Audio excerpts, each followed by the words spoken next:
Olá, minha querida amiga, meu querido amigo, mais uma vez nos encontramos para mais um dia começarmos na presença de Deus estudando a palavra. Eu agradeço a você porque estáis comigo todos os dias, comigo estudando a palavra de Deus, mas também compartilhando esse vídeo com seus amigos, partilhando dessa nossa missão aqui de pregar o Evangelho, trazer uma mensagem de fé e esperança às pessoas onde quer que elas se encontrem. E só você pode fazer isso. Eu, no máximo, posso gravar aqui e você vai estender esse vídeo às outras pessoas, ou seja, você é a extensão desse trabalho, dessa missão. Então, obrigado porque você participa de tudo isso, tá bom? Se você ainda não é inscrito no nosso canal, eu vou te convidar mais uma vez a ser inscrito no nosso canal, porque a sua inscrição nos abençoa aqui, tá bom? E se você gostou do nosso conteúdo, não se esqueça de deixar o seu gostei. A disseminação da crença. Bom, um local perfeito, um anjo perfeito. Mesmo assim, surgiu dentro do coração dele iniquidade. Pecou contra Deus. Começou a disseminar no céu acusações mentirosas e injustas contra o caráter de Deus. Eu havia falado em um desses vídeos o que Deus poderia fazer. Aquilo desafiou tremendamente a bondade e o amor do Criador. Ele poderia tê-lo destruído no momento da sua rebelião, mas permaneceu ali ainda, o diabo, Lúcifer, permaneceu ainda ali sem que Deus tomasse uma decisão contra ele. Porém, a justiça divina fez com que ele agisse para pôr fim àquela situação toda. A situação estava insuportável. Um terço de toda a população angelical aderiu à rebelião e Deus precisava agir. Em Apocalipse capítulo 12 traz essa história. Veja a partir do versículo 7. Houve peleja no céu, Miguel e os seus anjos pelejaram contra o dragão. Também pelejaram o dragão e seus anjos, todavia não prevaleceram, nem mais se achou no céu o lugar deles. E foi expulso o grande dragão, a antiga serpente que se chama Diabo Satanás, o sedutor do mundo todo. Sim, foi atirado para a terra e com ele os seus anjos. Por que há guerras aqui nessa terra? Porque primeiro houve guerra lá no céu. E aqui aparecem dois personagens, Dragão e os seus anjos e Miguel e os seus anjos. O dragão é bem declarado aí a partir do versículo 9, a grande serpente que se chama Diabo e Satanás. E Miguel, alguns intérpretes estão confusos em relação à identificação de Miguel. Alguns dizem que Miguel, sendo arcanjo, é somente um ser angelical. Nós acreditamos que Miguel é o próprio Cristo. Miguel é um título de Cristo quando ele está em batalha. Miguel significa quem é como Deus? Bom, eu lhe pergunto, quem é como Deus, senão Jesus? Jesus disse, quem vê a mim, vê o Pai, porque eu e o Pai somos um. A própria palavra arcanjo, angelos, significa líder, superior, angelos, anjos, líder superior aos anjos. Inclusive, esse termo anjo, ele era um termo intercambiável com o próprio Deus.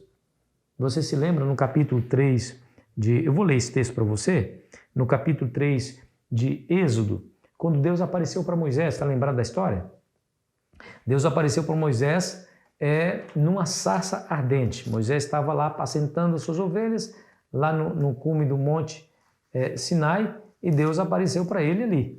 Diz a Bíblia que Deus falou para ele, tira as sandálias dos pés, porque o local onde você está é terra santa. E aí diz assim, o capítulo 3, versículo 2, apareceu-lhe o anjo do Senhor, numa chama de fogo, no meio de uma sarça. Moisés olhou e eis que a sarça ardia e o fogo, no fogo e a sarça não se consumia. Olha aqui, a palavra é bem clara. Um anjo do Senhor apareceu para Moisés, numa sarça ardente. Porém, no verso 4 vai dizer assim, vendo o Senhor que ele se voltava para ver, Deus, do meio da sarça, o chamou e disse, Moisés, Moisés. E ele respondeu, eis-me aqui. Não há dúvida. que o anjo que apareceu ali, na verdade, era o próprio Deus. É um termo intercambiável, porque anjo não significa somente aquele ser criado por Deus. Anjo significa mensageiro. Essa palavra, no seu original, ele significa mensageiro. É aquele que é portador de uma mensagem. Nesse caso aqui, nós sabemos que foi o próprio Cristo que apareceu quando ele diz: eu sou, enviou, está te enviando para os israelitas. Diga a eles: eu sou, te enviou. Aí lá no capítulo 8 de João, Evangelho de João, versículo 58, Jesus toma esse título para si quando diz: antes que Abraão existisse, eu sou. E diz a Bíblia que o verso 59, os judeus pegaram pedras para apedrejarem a Jesus, porque eles compreenderam o que Jesus quis dizer quando tomou esse título: eu sou, para si. Então, Jesus, nesse caso, sendo Deus, apareceu para Moisés como um mensageiro do céu. Então, por isso a palavra anjo. Então, nós entendemos que ali representa Jesus.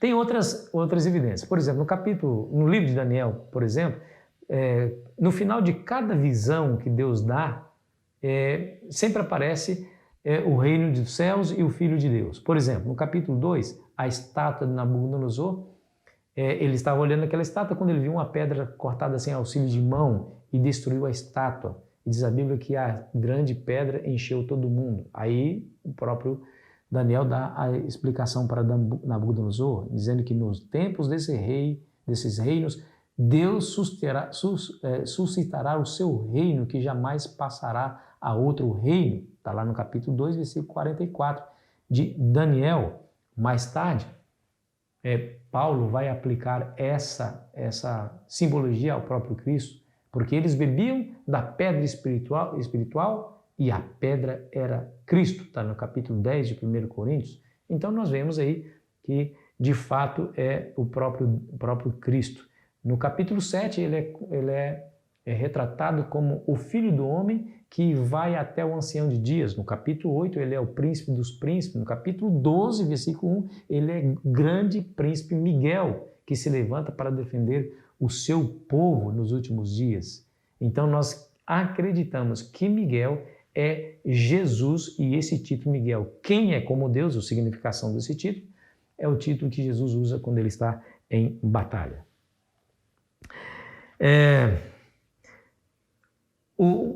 A guerra se iniciou no céu, e lá no céu, Miguel, Jesus e os seus anjos derrotaram a coligação bélica liderada por o diabo, quando ele arrastou a terça parte dos anjos. Mas eles não se acharam lugar no céu, foram expulsos do céu, diz a Bíblia que foi lançado à terra. Mas ali ele fracassou, Satanás fracassou. Foi derrotado vergonhosamente e foi expulso da sua habitação. E ficou a vaguear pelo universo e veio a essa terra. Infelizmente aqui achou morada. Não é? Ellen White vai dizer o seguinte: em sua grande misericórdia, Deus suportou Satanás por muito tempo. Ele não foi imediatamente expulso de sua posição elevada ao alimentar o espírito de descontentamento, nem mesmo quando começou a apresentar suas falsas alegações diante dos anjos fiéis. Permaneceu ainda por muito tempo no céu. Várias vezes lhe foi oferecido perdão, sob condição de que se arrependesse e se submetesse. E aí, amigos, ele foi expulso e veio para a terra, desafiou o Criador aqui na terra, quando ele fez Adão e Eva, nossos primeiros pais, a cometerem pecado, se afastando do seu Criador, trazendo a ruína, a miséria e a morte a esse planeta. Mas o Filho de Deus, Miguel, agora vem a essa terra, nasce como um bebê indefeso. O diabo, usando Herodes, tentou destruir Jesus já nos primeiros anos da sua existência, mas Deus o protegeu, levando-o para o Egito. Lá na cruz do Calvário, diz a Bíblia que o Senhor Jesus derrotou definitivamente o diabo, esmagando-lhe a cabeça. Em Hebreus diz que ele, através da sua morte, destruiu aquele que tem o poder da morte, a saber, o diabo. Está lá no capítulo 4 de Hebreus. Então, na cruz, o Senhor Jesus venceu novamente, por 2 vezes. 2 encontros definitivos, no céu E na terra, Satanás fracassou, Jesus foi o grande vitorioso. Venceu por mim e por você. Ele entra nessa batalha para lhe defender. Se nós pudéssemos ver esse grande conflito ao nosso redor, veríamos anjos de Deus lutando corporalmente contra os anjos do inimigo a nosso favor. Viveríamos, claro, assombrados com essa cena. Por isso, Deus não permitiu que nós víssemos. Mas ele é real, está acontecendo agora, exatamente agora, aí do seu lado. Quando você para orar, quando você para ouvir a palavra de Deus, Satanás quer entrar na sua casa, invadir a sua casa e destruir você. Mas os anjos de Deus cercam você, de maneira que ele não se aproxima e nem sequer toca em você, porque você é um protegido e uma protegida de Jesus. Amém por isso, né? Amém. É verdade, amigos, é verdade. Nós estamos lutando contra um inimigo voraz, mas maior verdade é que ele já foi derrotado e a sua aniquilação será certa. Deus não permitirá que você lute sozinho, mas se você entrar para o exército de Cristo, Jesus, o grande general, estará à frente da batalha e nos dará a vitória, porque desse lado, o lado de Jesus, é o lado certo da vitória. Numa batalha você se machuca, você se cansa, fadiga-se, mas a vitória é certa. Passaremos por dificuldades nessa terra, mas no final das contas, quando chegarmos aos céus, quando vivemos a eternidade, a nossa experiência, por mais difícil e sofrida que for, nos parecerá somente um lampejo, somente um instante em comparação com a vida eterna de alegria e felicidade que viveremos. Portanto, vale a pena. Vamos orar?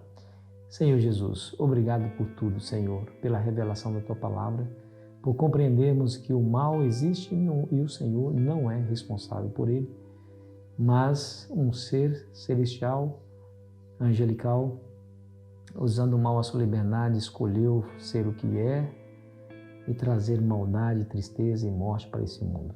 Um dia tudo isso vai acabar. Voltarás a esse mundo e nos levarás para onde o Senhor mora. E aí haveremos de viver a vida que o Senhor planejou para nós. Nos mantenha firmes, ainda que passemos por dificuldade nessa terra, em nome de Jesus. Amém. Foi muito bom estar com você, querido amigo, querida amiga. Amanhã estaremos aqui ansiosamente esperando por você para terminarmos aqui a nossa semana. Aproveite bem o seu final de semana.